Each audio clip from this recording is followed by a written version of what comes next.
אוקיי חברים, מקווה שאתם מחזיקים מעמד ולא סובלים יותר מדי.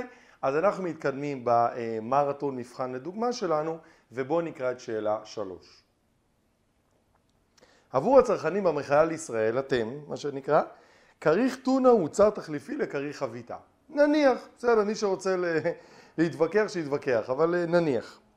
בעקבות עלייה בעלויות הדייג, התייקרה הטונה המרכיבה את הכריך. הנח ששני המוצרים פועלים בתנאי תחרות משוכללת כתוצאה מכך.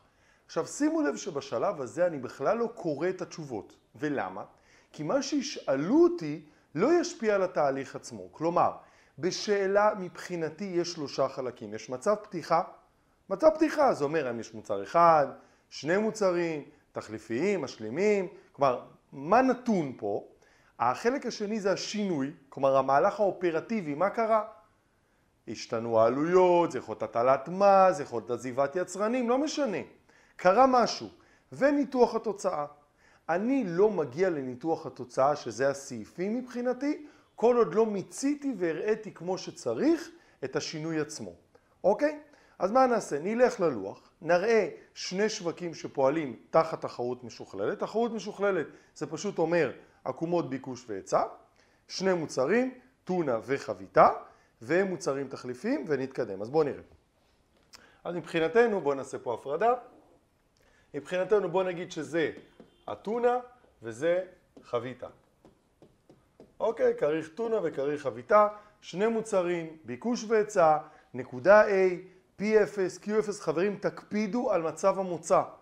PA, QA, לא משנה איך אתם קוראים לזה, האותיות פה לא משמעותיות. אבל שיהיה מצב פתיחה, שתהיה נקודה A, שיהיה 2 שווקים, לציין שהם תחליפיים, אוקיי, במבחן חייבים להגיד לכם מה הם, תחליפיים או משלימים, אוקיי? יפה, עכשיו מה קרה? מה השינוי האופרטיבי? השינוי האופרטיבי זה שחלה עלייה בעלויות הדייג, אוקיי, מה זה עלויות הדייג? ולכן התייקרה הטונה מרכיבה את הכריך. את הכריך טונה כמובן. אז קודם כל אין ספק שהפעולה או השינוי שקרה הוא בשוק הטונה, כלומר בשוק הזה. אוקיי? עכשיו, השאלה הבאה שאני שואל את עצמי, זה האם המהלך הזה הוא רלוונטי לצרכן או ליצרן? מה אתם אומרים? חבר'ה, עלויות ייצור זה בעיה של יצרן, לא בעיה של צרכן. אוקיי, יכול להיות שהצרכן יושפע מזה עקיפית, אבל אנחנו לא הולכים יותר מדי קדימה. שיש עקומות ביקוש והיצע, ביקוש זה הצרכן, היצע זה היצרן. עלויות ייצור, מה שנקרא מחיר חומרי גלם, זו בעיה של היצרן. ולכן, אם יש עלייה במחיר חומרי הגלם, זה טוב או רע ליצרן? כמובן שרע, ולכן עקומת ההיצע של טונה זזה שמאלה. חברים, אני חוזר על ההסבר.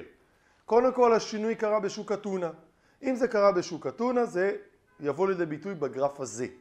עכשיו, שינוי במחיר חומרי גלם זאת בעיה של יצרן, ולכן עקומת ההיצע מצטמצמת, כלומר זזה שמאלה, ומביאה אותנו לשיווי משקל חדש בנקודה B, שבה הכמות היא יותר קטנה והמחיר הוא יותר גבוה.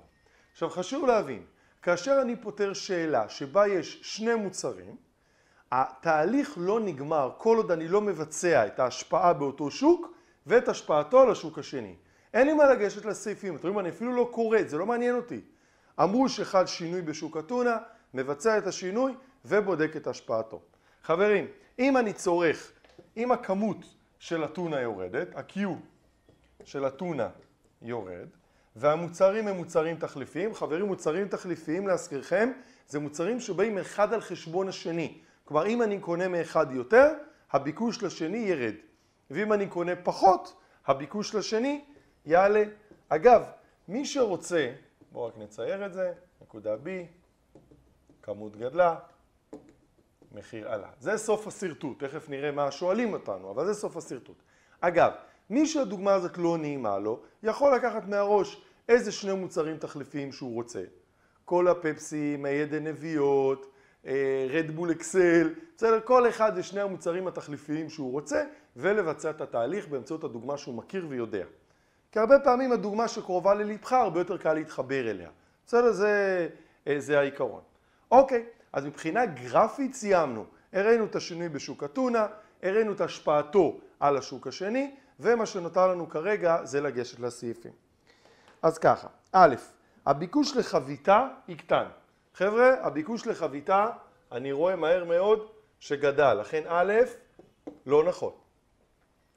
הביקוש לטונה ירד. מה אתם אומרים? חבר'ה, לא נכון. הביקוש זאת העקומה. הכמות המבוקשת ירדה. חבר'ה, לא להתבלבל. demand זאת עקומת הביקוש. עקומת הביקוש משתנה בעקבות הכנסה, מחיר מוצרים אחרים, טעמים, הצטרפות ועזיבת צרכנים. זה לא מה שקרה בשוק הטונה. אוקיי, בשוק הטונה לא קרה. שוק הטונה, עקומת ההיצע הצטמצמה. זה נכון שהכמות ירדה, אבל זה שינוי על העקומה. כלומר, הכמות המבוקשת או כמות שיווי משקל של הטונה ירדה, אבל הביקוש, העקומה, לא השתנתה. לכן ב' לא נכון. פדיון יצרני הטונה יקטן. בואו נראה. אני עושה פדיון, TR הפדיון. זה P כפול Q. אגב, אני מאוד ממליץ לכם את החישוב שאתם עושים על הטונה מתחת לגרף של הטונה, החישוב של החביתה מתחת לגרף של החביתה. זה מוריד את הסיכוי שתטעו. שוב, אז השאלה האמריקאית, תעשו מה שאתם רוצים.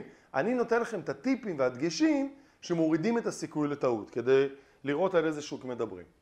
שימו לב שהמחיר עלה, כמות ירדה, לא ניתן לדעת למעשה מה קרה לפדיון, ולכן הטענה הזאת היא לא נכונה. וד', טוב, מן הסתם אנחנו יודעים שזה ד', אבל בואו נראה למה. הוצאות צרכני כריך החביתה יגדלו. כריך החביתה, שימו לב, הוצאות הצרכנים, שזה גם פדיון היצרנים, הוצאות צרכן, זה P כפול Q, P עלה, Q עלה, הוצאות עלו, ולכן תשובה ד' זו התשובה הנכונה. זהו חברים, עד כאן למעשה שאלה 3. שם המשחק פה, וזו שאלה מאוד נפוצה, יבואו לכם כמה כאלה בבחינה, שיש שני מוצרים, תחליפיים, משלימים. אז מה אני עושה? מצייר את שניהם, מצב פתיחה כמו שצריך, צבע אחר עושה שינוי. השינוי בודק מה השינוי שקרה בהתאם לכללים שאנחנו יודעים, ואת השפעתו על השוק השני. את השפעתו על השוק השני. ואז אחרי שסיימתי עם צבעים, עם A ו-B, אני ניגש לסעיפים. אין מה לקרוא את הסעיפים לפני שאני ניגש בכלל ומסרטט את התהליך הזה על הלוח. אז עד כאן למעשה שאלה 3. בואו נקרא את שאלה 4. בשוק הפלסטרים התרחשו שני שינויים במקביל. אחד, חלה ירידה בהכנסות הצרכנים, והניחו שפלסטר הוא מוצר נחות עבורם, תכף נדבר על העניין הזה, ובמקביל נסיגה טכנולוגית של היצרנים בענף כתוצאה מכך. אוקיי חברים, השוני מהתרגיל הקודם לעכשיו, שבתרגיל הקודם היו שני מוצרים, היה לנו את החביתה והטונה, אבל פה יש לנו מוצר אחד, אבל יש שני שינויים. כלומר, שני שינויים במקביל על אותו מוצר. עכשיו, קיימות למעשה שתי אסטרטגיות, שתי אג'נדות למעשה, איך תוקפים שאלות מהסוג הזה. ואני אראה את שניהם אגב בתרגיל. שיטה ראשונה זה לקחת את שני השינויים ולהראות אותם באותו גרף. באותו גרף. ואז לראות בעיניים, או לפי כלל, מה אני יודע בוודאות, ומה בדרך כלל אני לא יודע. בדרך כלל אני אדע את אחד המשתנים ואת השני לא. זה בדרך כלל מה שיקרה פה. כלומר, או שאני אדע את המחיר ואני לא יודע את הכמות, או להפך. ואז זאת השיטה הראשונה. השיטה השנייה, שהרבה סטודנטים אגב מעדיפים אותה, זה לעשות שני גרפים, כלומר להראות את כל אחד מהשינויים בגרף נפרד. כלומר, את השינוי הראשון בגרף אחד, את השינוי השני בגרף אחר. ואז לבדוק את כיווני ההשפעה. אם זה משפיע נניח על הכמות באותו כיוון, נניח בשני הסרטוטים שלי הכמות גדלה, אז היא גדלה בוודאות. ואם הכיוונים מנוגדים, אז לא ניתן לדעת. חבר'ה סבלנות, נתתי פה פתיח, תכף כמובן נפתור את זה כמו שצריך. אז בואו ניגש ללוח ונלך קודם כל למה שנקרא לשיטה הראשונה. יפה. אז מה שאני עושה, גרף גדול, מאוד מומלץ פה לעשות גרף באמת גדול, ביקוש, היצע. אגב, מי שעושה פה קווים ישרים זה בסדר גמור, זה פחות מדויק אבל זה בסדר גמור, P0, Q0. עכשיו, מה אני אומר? מה קרה פה? קודם כל חלה ירידה בהכנסות הצרכנים. ירידה ב-I, באינקאם, בהכנסות של הצרכנים. עכשיו, הטעות הנפוצה של הרבה מאוד סטודנטים, שברגע שמורידים את ההכנסה, מה קורה לביקוש? אתם אומרים יורד, אבל זה לא נכון. חבר'ה, 3 מוצרים שמבטאים את התלות בהכנסה. נורמלי, ניטרלי ונחות. נורמלי זה מוצר שמגיב יחד עם ההכנסה. אני מרוויח יותר, הביקוש עולה, אני מרוויח פחות, הביקוש יורד. ניטרלי לא תלוי בהכנסה. ונחות מגיב הפוך מהכנסה. כלומר, אם אני מרוויח יותר, הביקוש יורד, אם מרוויח פחות, הביקוש עולה. לכן, כאשר יש שינוי בהכנסה, חייבים להגיד לכם על איזה מוצר מדובר. לא אמרו, אתם לא יודעים. אז מה קרה פה? אמרו שיש ירידה בהכנסה והמוצר הוא נחות. אם המוצר הוא נחות, זה אומר שירידה בהכנסה תגרום לביקוש אליו לעלות. חבר'ה, תיזהרו מזה, זה טעות מאוד נפוצה. הכנסה, צריך להגיד לכם איזה מוצר זה. אם זה מוצר נחות, הוא מגיב הפוך מהכנסה. אז לכן אם ההכנסה יורדת, הביקוש אליו עולה. כמו מוצרי חיקוי למיניהם, אוטובוס, מסעדות זולות וכו' וכו'. זה מוצרים שאני צורך בגלל הכנסתי הנמוכה. אם אני מרוויח פחות, אני אקנה מהם יותר. מה לעשות? ויש נסיגה טכנולוגית מצמצמת את עקומת ההיצע. עכשיו תראו. אני מנתח רגע את הנתונים. עכשיו תראו, מבחינת המחיר אני רואה חד משמעית שהמחיר של המוצר עלה. רואים את זה, וככל שתעשו גרף יותר גדול ושינוי יותר גדול, אתם תראו חד משמעית שהמחיר של המוצר עלה. מה לגבי הכמות? תראו, בגרף שלי זה נראה כאילו היא ירדה. אבל באותה מידה אם הייתי מעביר את הביקוש פה, היא הייתה גדלה, ואם הייתי מעביר את הביקוש פה, היא הייתה בערך ללא שינוי. כלומר, הכמות לא ניתן לדעת. חברים, אני מכתיב לכם כלל, תרשמו אותו, הוא מופיע מעליי.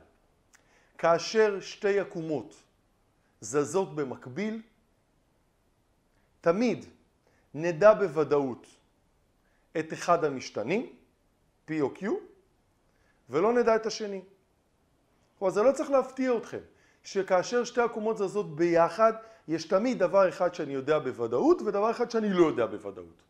אז מה אני עושה? אני עושה גרף גדול, ורואה שלא משנה מה המחיר בוודאות עלה. לגבי הכמות, חצי כוח. אני רואה שאני יכולתי לסרטט שהיא קטנה, יכולתי לסרטט שהיא גדלה. חבר'ה, אם אתם יכולים לסרטט בשתי צורות שונות, ולקבל שתי מסקנות שונות, התשובה היא לא ניתן לדעת. כאילו מה יקרה לכמות? זה מה המצב רוח של יוסי בזמן שהוא סרטט? זה לא הגיוני. לכן חבר'ה, זאת השיטה הראשונה, ואני מודה שאומנם היא יותר חסכונית בזמן, כי זה גרף אחד, אבל בעת בחינה יכולה להיות קצת, איך נגיד, לא רגועים. לכן מה אומרת השיטה השנייה? עזוב, תעשה שני גרפים, ובכל גרף תראה את ההשפעה הנפרדת. כלומר, גרף אחד יראה את העלייה בביקוש, וגרף אחד יראה את ההצטמצמות של ההיצע. ואז נראה. אז בואו תראו למה אני מתכוון. אז אני עושה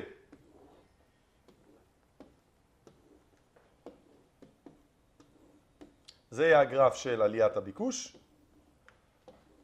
עוד לא הראיתי אותו, כן? אני רק מראה את המצב מוצא. וזה יהיה הגרף של צמצום ההיצע. זה A, P0, Q0 או PA, QA, לא כזה משנה. A, P0, Q0. ואז מה שאני רואה. אם הביקוש עולה, אני בא לנקודה B, כמות יותר גדולה, מחיר יותר גדול.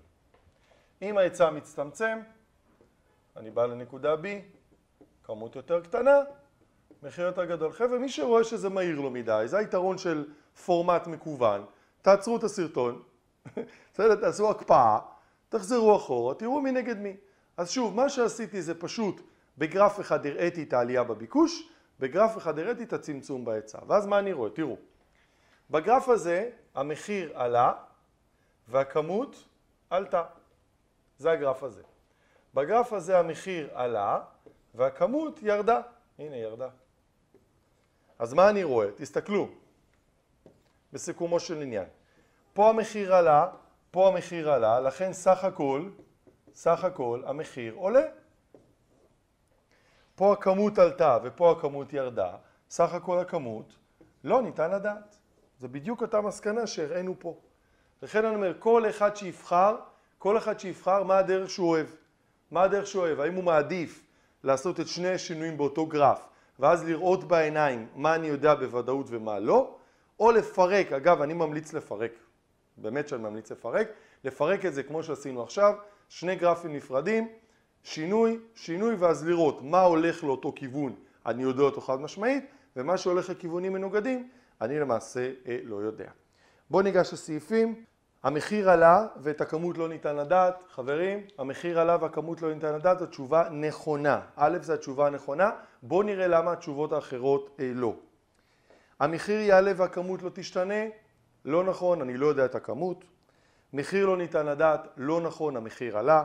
מחיר לא ניתן לדעת והכמות תגדל, גם את המחיר אנחנו יודעים.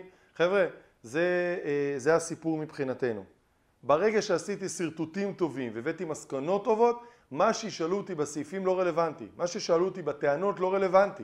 לכן אני אומר, תראו את השינוי, תבצעו אותו כמו שצריך ורק אז תקראו את הסעיפים. יש נטייה לסטודנטים לקרוא את הכל. זה לא מקדם אותי לשום מקום. לא מקדם, זה רק מלחיץ.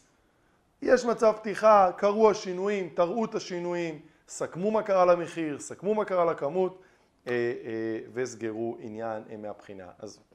זהו, אז עשינו את שאלות 3 ו-4, אתם אומרים, אני לא רוצה להעיק עליכם כל פעם סרטונים יחסית קצרים, שאלה 2, 3 מבחינתנו, אנחנו כבר מה שנקרא פחות או יותר באמצע המבחן ומעלה, לא נשאר לנו עוד הרבה. אז תחזיקו מעמד, תנשמו, תשתו משהו, ואנחנו כבר בסרטון הבא נתקדם לשאלה 5. ביי בינתיים.